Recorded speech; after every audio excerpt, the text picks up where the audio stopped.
I don't like to think about the hole at the end of the garden. Growing up, there were very few topics I couldn't breach with my family, but that hole was one of them. It's not an overly large hole, around 1.5 by 2 meters across, not overly deep either, but much darker than it should be. A dangerous trap only to a child, which, as I've experienced, is what makes the hole so dangerous. No doubt you've noticed it. It has a presence to it. It draws the eye. Our family had a lot of rules that we followed without much question. Normal ones like no sneaking out, no smoking, no junk food after 8 p.m. But we had some weird ones too. Like, never place the beds facing the windows that look out into the garden. We were never allowed to play in the yard unsupervised or allowed out there after dark. We had to wear earplugs from 6 to 12 years old while we slept. But the most important one was to never, ever look into the hole. I was embarrassingly old when I found out that not every household held these rules. I asked both my parents and grandparents who lived with us, once and only once, about the hole. Why not just cover it up or build a fence around it if they were so concerned with it? They were quiet for a while, and then my dad glanced out the window and said, "Doesn't work." The words weren't as nearly shocking as the fact that they came from him. My dad, handyman extraordinaire, who never backed down from a challenge, never gave up on anything. But he gave up on this. Why?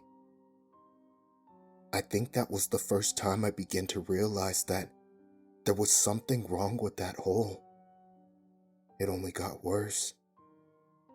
I'm sure you've heard by now that there's an unusually high number of disappearances around these parts.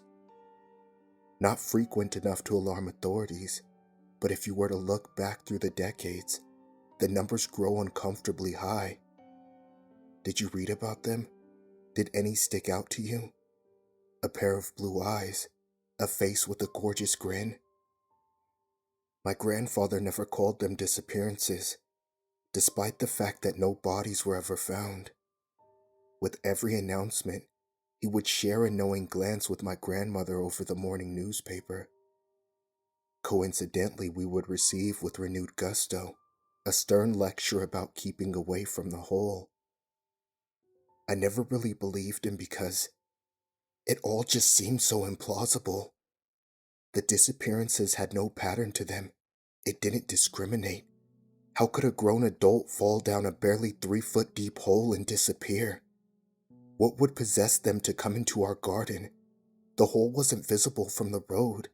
I entertained his lectures and avoided the hole, mostly due to the ingrained rule rather than genuine belief. Often, I wondered why our house, why our garden, there was nothing special about us or the land. No hidden mass graves or religious sites. It was just Earth. That's all it should have been. Until my cousin came to live with us. My Aunt Carol and little cousin Mike lived near the coast. After a particularly harsh winter, their home saw so much flood damage that the house was rendered unlivable. My dad and his sister were really close, so naturally, they came to live with us. I loved Mike. He was kind and funny. Even though he was only 8 years old, we were pretty close. He had a burning curiosity, though. That's where the trouble started. This was a particularly dark few years for my family. I only mention it in the hopes that if any of this starts to sound familiar, you'll do what we never did. Leave. It started really small. I would walk past his room and find him looking towards the window, mid-play, as if someone called his name. Then, standing up against the window, games abandoned. For longer and longer intervals, he would just stare. He would get extremely irritated if there was no adult around to supervise him playing in the yard. I never counted, even though I considered myself an adult. The irritation wouldn't have disturbed my family as much if anger hadn't been an unusual emotion for him. But it was. Mike was so calm, very little ever bothered him. With Mike around, very little bothered anyone. So when he started scrunching his face with barely controlled anger and smashing his favorite toys against the floor, something began to sink into my stomach. If I had been a little older, if I had understood, maybe things would have been different. He slept less, ate less. During playtime in the yard, he would creep closer towards the hole. Every time he was admonished for getting too close, the more distant he became. All of his hobbies were forgotten. He only talked and thought about that hole.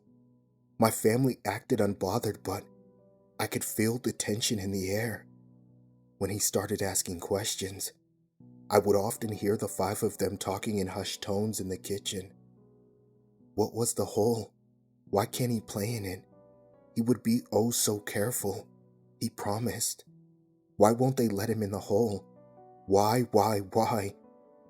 Since they wouldn't answer his questions, he came to me. We were playing in his room one morning, despite the fact that I was a little too old for toys. I wanted to cheer him up, though, honestly, I was unsettled by how much I missed him, and I had to remind myself that he was right here, wasn't he? Why won't they let me play near the hole? Mike mumbled, half-heartedly dragging his dragon action figure across the carpet. I opened my mouth to say, I don't know, but held my tongue. This could be my chance to find out what was happening with Mike. So instead, I asked, what made you so interested in the hole?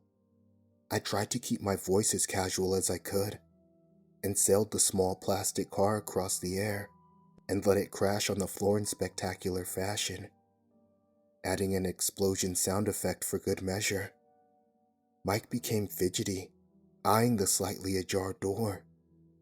He leaned in close, and I was hit with an odd scent coming from him. Sickly sweet and slightly stale. Can I tell you a secret? Caught by the intensity of Mike's gaze, I leaned in too, nodding along like a conspirator. You know, I don't like when people don't answer my questions. I'm not stupid, but they treat me like a baby. So I waited until Mom said goodnight, and then I took out my earplugs. His smile looked too wide for his face. It was slightly crooked too, like someone stuck a finger on the edge of his mouth and dragged it an inch too high. Was his smile always that little bit crooked? I swallowed slowly, fighting against the instinctual horror of him having broken a rule. Oh, Mike, did you hear something? Mike jutted his lower lip out, as he usually did when he was considering a careful answer. Yes and no. I didn't hear a voice really, but I heard something coming from the hole. It sounded... He rolled his head left to right, as if he was listening. Inviting, he answered firmly. The word slithered under my skin. Inviting. What did that even mean? What do you want to do in the hole? Mike suddenly shook his head violently.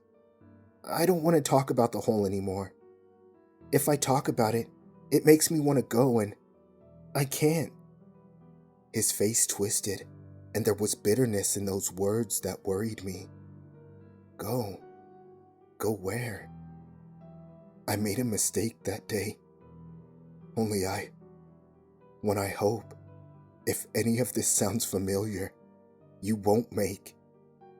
I left him alone. See, this process, if you can call it that, is not slow. It doesn't take weeks or months.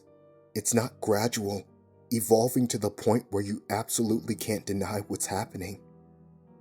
It's swift, and if you don't know what to look for, it'll take you in a flash. So yeah, I left him alone. Stupid. So stupid.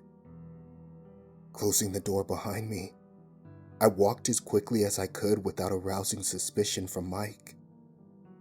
Aunt Carol was in the basement, bent over a box of old clothes. I didn't know why what Mike had said was important. I just knew it was more than I could understand. When she saw the look on my face, she froze, like she knew what I was going to say before I did. I stumbled over my words, wanting so badly to verbalize why it disturbed me, but I came up short. I had barely gotten the word inviting out of my mouth before she dashed up towards the door. That was the first time I had ever seen an adult show fear. As a kid, family is usually the epitome of safety. Nothing bad can happen when your family is around. After that morning, I never felt that bubble of safety again. I tried to keep up with Aunt Carol as she sprinted down the hallway. She was running so fast I thought she'd fly right by the door. But at the last moment, she reached out and grabbed the door frame, using the momentum to spring herself into Mike's room. The room was just as I had left it, the only difference being that Mike was no longer in it. Aunt Carol gave a cry of such panic that my body rocked with it. I knew by the way her body caved in on itself that she could see Mike. I knew by the gentle breeze on my cheek that he had gone out the window. I didn't even know he could reach the window. I wondered if there were scratch marks under the window, like he clawed his way up there. But my eyes wouldn't move from the carpet, from those toys. He always took such care of his toys. But here they lay, as if they were nothing. That wasn't Mike. Carol grabbed my hand and dragged me with her out the door. I don't know why. I think she just needed someone to hold on to. We didn't get to Mike in time. Just as we burst through the patio doors, I could see him standing at the edge of the hole. All I kept thinking was, it'll be fine. Worst case, he scrapes his knee falling in the hole. As soon as he jumps in, we can pull him right out and put all this nonsense to rest. It'll be over. There's nothing wrong with that hole. Nothing. His little blue and white sneaker dangled over the hole as he gazed into it. My aunt screamed his name, but he only turned briefly to give us a cheerful grin, and then he dropped over the ledge. I watched it all. I watched his feet disappear over the rim, then his knees, then his hips. 1 second he was there, and the next he was just gone. There was no thump of him hitting the floor, no request to help him out. For a moment, it was pure quiet. And then, Aunt Carol screamed. At 12, I had been to a funeral or two of old and distant relatives. The funerals were quiet and sad, with a sniffle here or there. That's what I thought death was. A quiet sleep, a somber farewell. I had never seen grief so fresh, and it changed everything I thought I knew about the world. It cracked it open in a horrible way. Cracked me open in a horrible way. Mike was gone, and he never came back. My family mourned him as if he was dead. But it was the not knowing that hurt the most.